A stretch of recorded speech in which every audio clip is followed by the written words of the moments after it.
A gente vai falar agora de um tema que atormenta muitos homens, a ejaculação precoce. Muitas das reclamações que os urologistas recebem sobre sexo no consultório têm a ver com esse problema que pode e deve ser tratado, e o melhor, tem cura, viu? Uma dúvida muito comum é, será que a causa é física ou psicológica? Nós convidamos então o Dr. Amintas Arimateia Rosa Júnior para responder essa pergunta e outras para a gente. Muito bom dia, Dr. Amintas. Bom dia, Lidervan. Bom dia a todos. Bom, começo falando então sobre essa questão aí psicológica, se é psicológico, se não é, se é um problema físico, porque muita gente fala da relação com ansiedade, né, nesse caso. Isso. Tem muito a ver. A ejaculação precoce, na verdade, é um tema muito amplo e que não existe um consenso ainda, porque tem tanto os fatores psicológicos, né, realmente relacionados à ansiedade, os fatores circunstanciais, ambientais, como as doenças orgânicas também que podem acontecer.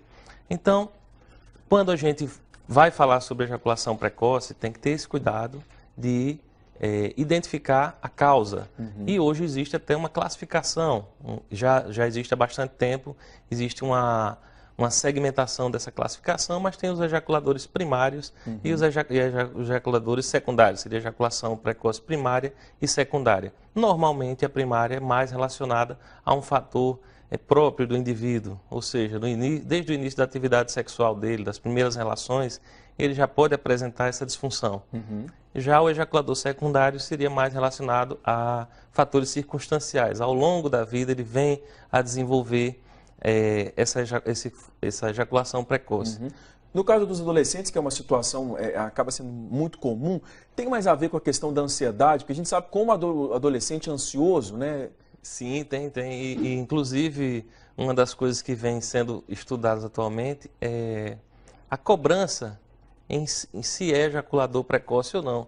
Porque existe uma medida do tempo de latência entre a atividade do pênis, né, na região vaginal e a ejaculação, que existem jovens que acham que são ejaculadores precoces com tempo de até 30 minutos. Então, relacionado também à imagem, ao seu poder, né, na atividade sexual. E os jovens que iniciam a atividade sexual cedo, ou mal orientado, ou em local inadequado, ou com pessoa inadequada, podem apresentar esse padrão e se rotular como ejaculadores e vai mantendo tipo um efeito cascata, bola de neve, né? Doutor Amintas, já que a gente está falando na questão do tempo, a gente separou aí uma cena de um filme muito conhecido, vamos ver.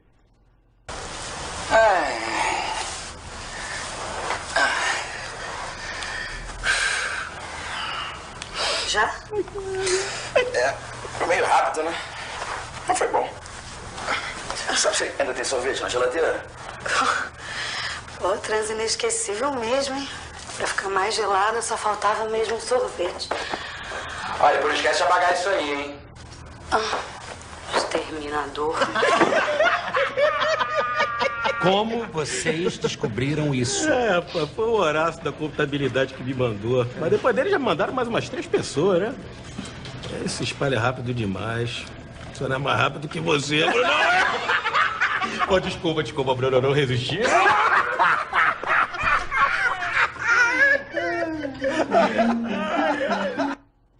Bom, a gente viu aí o personagem do Bruno Mazzeo, né, resolve filmar a relação, essa relação vaza na internet, aí vira motivo de piada aí com os colegas na empresa dele, ele acaba buscando várias formas de tratamento, até pai de santo aí no filme, para tentar resolver. E o que ele fala, doutor Amintas, justamente essa questão do tempo, que é essa preocupação maior.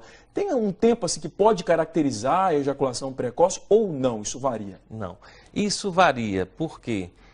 Foram feitos vários estudos, vários grupos começaram a tentar estabelecer um tempo ou até número de incursões vaginais para estabelecer isso. Isso é muito interessante a nível de trabalho, para que você possa comparar dados e estudar o assunto. Mas na prática clínica não. Por quê?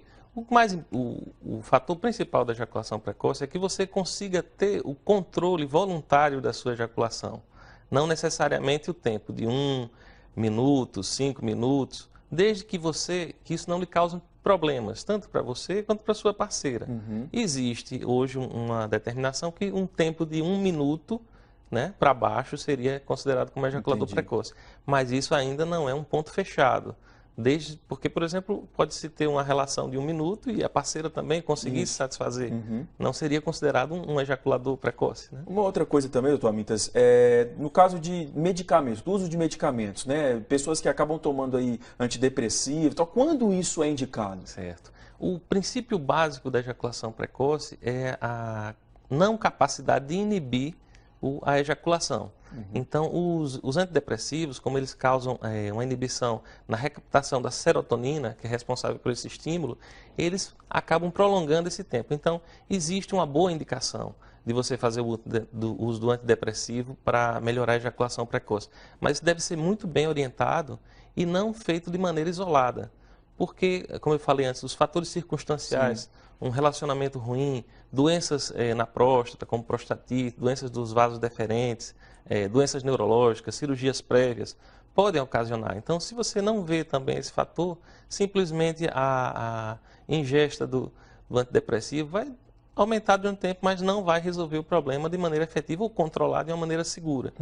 Doutor Amintas, no caso das pessoas que passam por essa situação, tem gente que passa pela primeira vez ou outras pessoas que sempre quando vai se relacionar com uma nova parceira, tem isso, é um problema comum. Nesses casos, esse acompanhamento deve ser constante, não existe uma cura definitiva. Como é isso?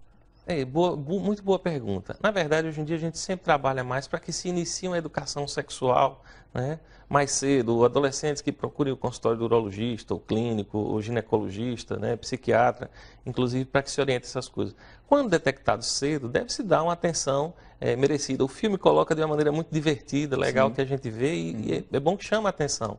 Mas é um problema sério, a gente vê jovens angustiados, sem querer sair, sem querer se relacionar, por medo disso. Merece um acompanhamento, porque a partir do momento que você colhe uma boa história, conversa com o paciente, vê as atividades dele, como é que foi a iniciação sexual dele, quais são os relacionamentos que ele tem, além da parte sexual, né, o relacionamento pessoal dele, isso tudo vai influenciar. Então, só depois de um bom diagnóstico você pode fazer um tratamento adequado. Eu costumo dizer que causa tanta separação de casais quanto a traição. Porque a parceira, como no caso do Bruno no filme, ela no momento ela teve raiva.